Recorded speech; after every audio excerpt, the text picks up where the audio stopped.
Guys, நான் தான் உங்கள் ரெக்கார்ட் ரைடர் பேசுகிறேன். எல்லோரும் நல்லா இருப்பீங்கன்னு நினைக்கிறேன். கொரோனானால எல்லோரும் கொஞ்சம் சேஃபாக இருங்க. இன்னைக்கு பார்த்தீங்கன்னா திருச்சி வரைக்கும் ட்ராவலு. வீட்டிலேருந்தே போட்டிருப்பேன். தெரியாது போகிறது திருச்சியாக விட மாட்டாங்க. ஸோ அதனால் கீர்ஸ் கூட எதுவும் எடுக்கல. வெறும் ஹெல்மெட்டு பூட்ஸு மட்டும் தான் போட்டிருக்கேன். எதுக்கு போகிறோன்னு பார்த்தீங்கன்னா ஆஃபீஸ் ஒர்க்காக போகிறோம். ஸோ அதனால் வந்து பாஸும் எடுக்கல. சரி பார்ப்போம் என்ன ஆகுதுன்ட்டு. விடுறாங்களான்னு வேறு தெரியல. எனக்கு வந்து இங்கேருந்து 230 கிலோமீட்டர்ஸ் இருக்குது திருச்சிக்கு. நான் போகிற வழியில் உங்களுக்கு கண்டினியூ பண்ணுறேன். ஹலோ காய்ஸ், எல்லோரும் வீடியோவில் கேப்ஷனில் பார்த்துருப்பீங்க. கேப்ஷனை பார்த்துட்டு தான் உள்ளே வந்திருப்பீங்க. ஆமாம் காய்ஸ், லாக்டவுனில் வந்து விழுப்புரம் டு திருச்சி வரைக்கும் போகிறேன். போயிட்டு உடனே ரிட்டர்ன் தான். ஃப்ரெண்டு வந்து அங்கே தான் ஒர்க் பண்ணுறான். ஸோ அவனோட லேப்டாப்பு எல்லா திங்ஸும் அங்கே இருக்குது. ஆஃபீஸில் வந்து எடுத்துகிட்டு போக சொல்லிட்டாங்க வந்து. ஸோ அதுக்காக போயிட்டுருக்கோம். நானும் என் ஃப்ரெண்டும் தான் போயிட்டுருக்கோம். இன்றைக்கி தான் பார்த்தீங்கன்னா ரொம்ப நாள் கழித்து ஒரு அப் டு 6 months நினைக்கிறேன். 6 months கழித்து அந்த ரைடிங் பூட் போடும்போது வந்துச்சு பாருங்கள் ஒரு ஃபீலு. வெறித்தனம். வீட்டுக்கு தெரியாமல் தான் போகிறோம். ஆனால் அவன் வீட்டில் சொல்லிட்டான். நம்ம வீட்டில் வந்து சும்மாவே 10 கிலோமீட்டர் 20 கிலோமீட்டருக்கே விட மாட்டாங்க. ஏதாவது சொல்லிட்டுருப்பாங்க. இவ்வளோ தூரம் நம்ம கண்டிப்பாக விட மாட்டாங்க. ஸோ அதனால் போயிட்டு வந்து சொல்லிக்கலாம் அப்படின்ட்டு சொல்லலை. எப்படி இருந்தாலும் வீடியோ போன போது மாட்டிப்போம், அது வேறு விஷயம். சொல்லிக்கலாம். சேஃப்டியாக போயிட்டு சேஃப்டியாக வந்துடும். அதனால தான் ரைடிங் ஜாக்கெட் கூட போடல நான். ஏன்னா ரைடிங் ஜாக்கெட்லாம் எடுத்தால் எங்கள் அம்மா கண்டுபிடிச்சிருவாங்க. ஸோ ஹெல்மெட்டு ரைடிங் பூட்டு தான் சொன்ன மாதிரி அது மட்டும் தான் போட்டு போயிட்டுருக்கோம். ஸோ டைம் பார்த்தீங்கன்னா 7 o'clock ஆகுது கரெக்டாக. 230 கிலோமீட்டர்ஸ் இருக்குது. போயிட்டு அவனோட திங்ஸு லேப்டாப்லாம் மட்டும் எடுத்துக்கிட்டு உடனே ரிட்டன் வந்துடுவோம். எனக்கு தெரிஞ்சு ஈவினிங் இல்லைனா நைட்டு ஒரு 8 o'clock அந்த மாதிரிலாம் ரிட்டன் வந்துடும்னு நினைக்கிறேன். என்னால் எவ்வளோ நேரம் லாக் பண்ண முடியும், எல்லாத்தையும் காமிக்க முடியுமான்னு தெரில. எத்தனை செக் போஸ்ட் இருக்குது, எங்கே பிடிக்க போகிறாங்க, என்ன கேட்க போகிறாங்க, என்ன ஏதுன்னு தெரில. பார்ப்போம். இந்த செஞ்சி டு விழுப்புரம் போகிற வழியிலே எனக்கு ரொம்ப பிடிச்ச ரோடு இந்த ரோடு மட்டும்தான். ரீசன் என்னன்னா இந்த டேர்னிங் அப்படியே அழகாக இப்படி படுத்து எழுந்திருக்கலாம். இந்த ரோடு எக்ஸ்டெண்ட் பண்ணி ரோடு போகிறதுக்கு முன்னாடிலாம் இன்னும் பெண்ட் அதிகமாக இருந்துச்சு. நல்லாயிருக்கும். கத்திப்பாறை பிரிட்ஜு பார்த்துருக்கீங்களா கிண்டியில்? அந்த மாதிரி தான் இதுவும். சென்னை போகணுன்னாலும் இதெல்லாம் எது கூட முடிச்சு போட வேண்டியதாக இருக்குது.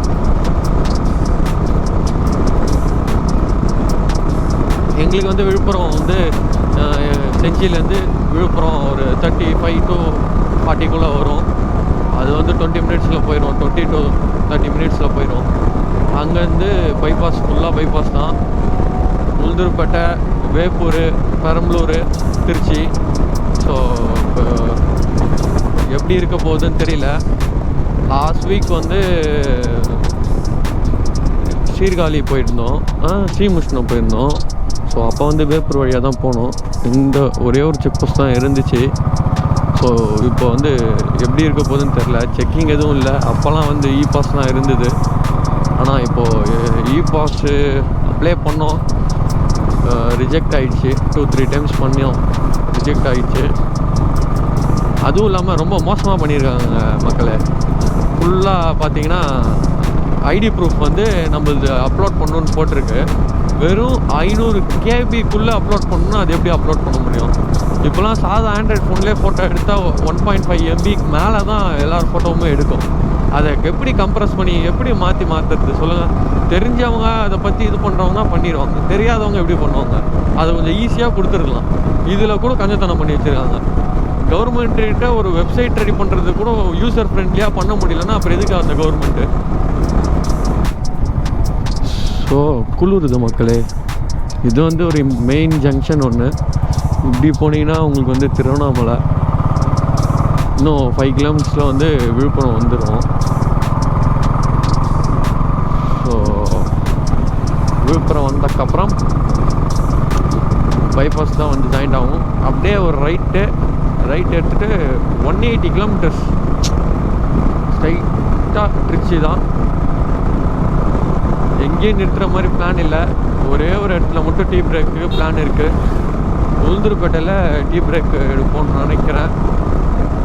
அப்படி இல்லைன்னா பெரம்பலூர் தான் டீ பிரேக்கு.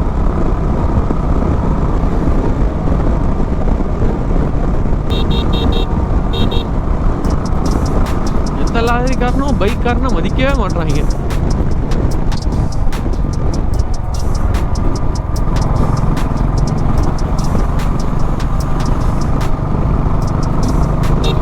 வந்துட்டோம் Villupuram. Reach Villupuram. Yes, left எடுத்தா சென்னை, ரைட் எடுத்தா திருச்சி. 172 கிலோமீட்டர்ஸ். ஆனால் ஆக்சுவலாக 180 கிலோமீட்டர்ஸ் வரும். 172ன்னு போட்டு 8 கிலோமீட்டர் ஆட்டே போட்டாங்க.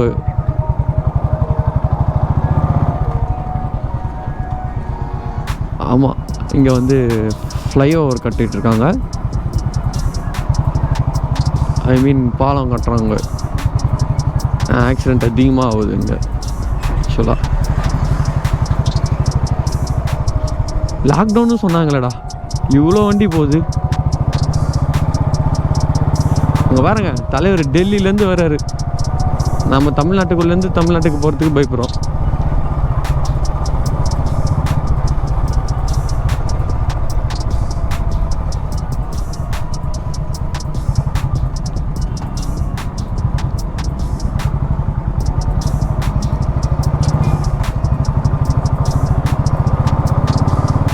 ஸோ பாவம் ஃபேமிலியாக போகிறாங்க. TN 91 விருத்தாசலம் பக்கத்தில்னு நினைக்கிறேன்.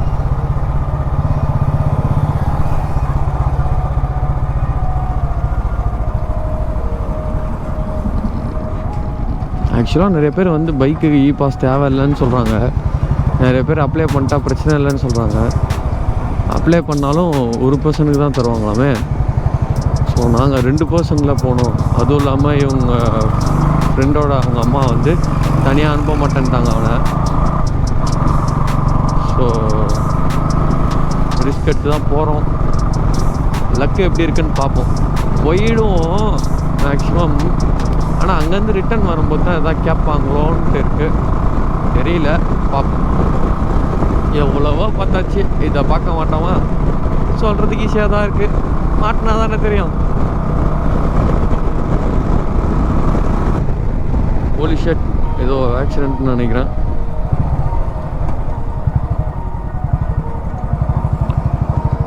அதே தான், ஏதோ ஆக்சிடென்ட்டு. என்ன மச்சான், உள்ளே ஏதோ தேடுறாங்க. வண்டி கவுந்துருச்சா? பா, டீசல் டேங்க்கு, ஆயில் டேங்க் எல்லாமே அடிபட்டு உடஞ்சிருக்கு. தூங்கிட்டான்னு நினைக்கிறேன் டிரைவரு. கரண்ட்டு இருக்குது. இருக்கலாம்.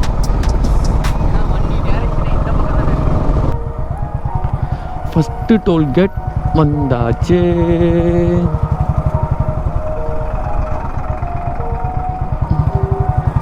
First toll gate தாண்டியாச்சு.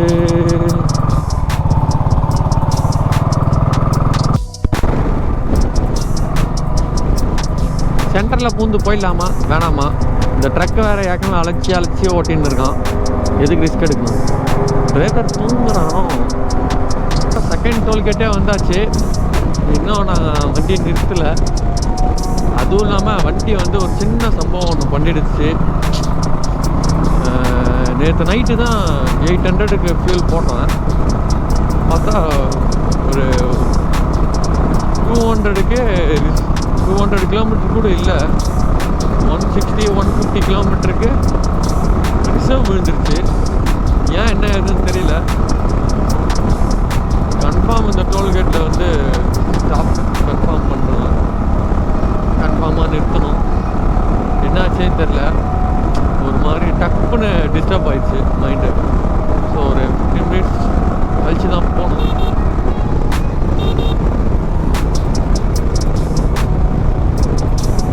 என்னோடய வாய்ஸ்லேயே தெரியும்னு நினைக்கிறேன் உங்களுக்கு எந்தளவுக்கு டிஸ்டர்ப்ன்ட்டு.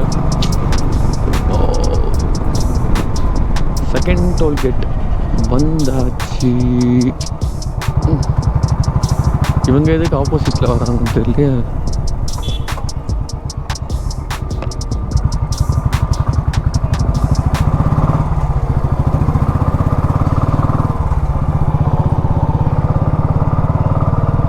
இதெல்லாம் பார்த்தீங்கன்னா ஒரு சின்ன ஒரு சம்பவம் நடந்துச்சு. நேற்று நைட்டு வந்து 800 ருபீஸ்க்கு பெட்ரோல் போட்டேன். பார்த்தா 150 கூட வரல, அதுக்குள்ளே ரிசர்வ் வந்துருச்சு. என்னடா ஏதுடா அப்படின்னு பார்த்தா நான் கூட மைலேஜ் ட்ராப்போ அப்படின்ட்டு நினச்சேன். கடைசியில் பார்த்தா பெட்ரோல் பங்க்கில் ஆப் வச்சுட்டு இருக்கிறாங்க. ஒரு 4.5 இயர்ஸாக வண்டி ட்ரைவ் பண்ணிட்டுருக்கேன். எவ்வளோ பெட்ரோல் ஊற்றிருக்கேன், எவ்வளோ ஸ்டேட்லாம் போயிருக்கேன். கடைசியில் லோக்கலில் என்னை ஏமாற்றி போட்டாங்க. இதான் பண்ணுறதுல ஒன்றும் புரியல, ஒரு மாதிரி ஆயிடுச்சு. அதனால் லாக் பண்ணல. இன்னும் ஒரு 25 கிலோமீட்டர்ஸ் இருக்குது திருச்சிக்கு. எங்கேயும் பிடிக்கல, எதுவும் கேட்கல. வாங்க யாருக்காக போகிறோன்னு அவன் பேச காட்டுறான். இவர் தான் ஹேர் ஸ்டைல்லாம் கரெக்ட் பண்ணுறது. பின்னாடி உட்காந்து வரதுக்கு அவ்வளோ சுகமாக இருக்குன்னு சொன்னால் கொஞ்ச நேரத்துக்கு முன்னாடி. கம்பி கூட இல்லை உட்காந்து. அதான் முன்னாடி அவ்வளோ பெரிய கம்பி இருக்கா? பாவம் பையன் பின்னாடி கம்பி இல்லை, அதனால் அவனால் உட்காந்துட்டு வர முடியல. 2 வாட்டி நிப்பட்டோம். இப்போ இங்கே பெட்ரோல் அடிச்சிருக்கேன் 900க்கு. பார்ப்போம், இது திருப்பியும் அதே மாதிரி 150-200 கிலோமீட்டருக்குள்ளே வச்சிடுச்சுன்னா ஒன்று வண்டி கார்பரேட்டர் ஃபால்ட்டு, இல்லைன்னா இந்த லோக்கல் பெட்ரோல் பங்க்காரர் தான், அவனை சும்மா விட மாட்டேன்.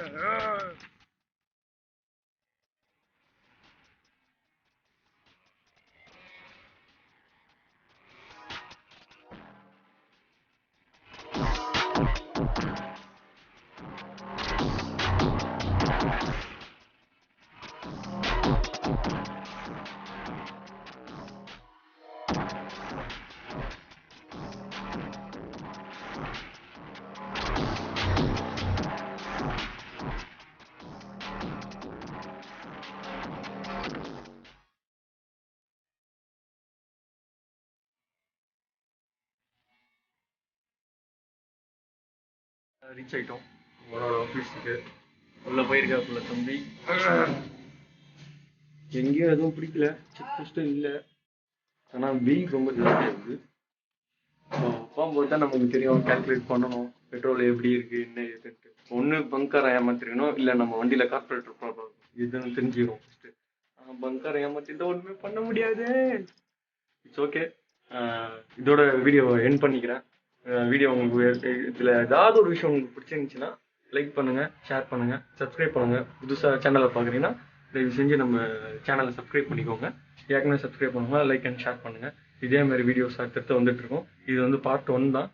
திருப்பி Trichy to Gingee home town வீட்டுக்கு போகிறதுக்கு பார்ட் 2 ஒரு வீடியோ வரும், பாருங்கள்.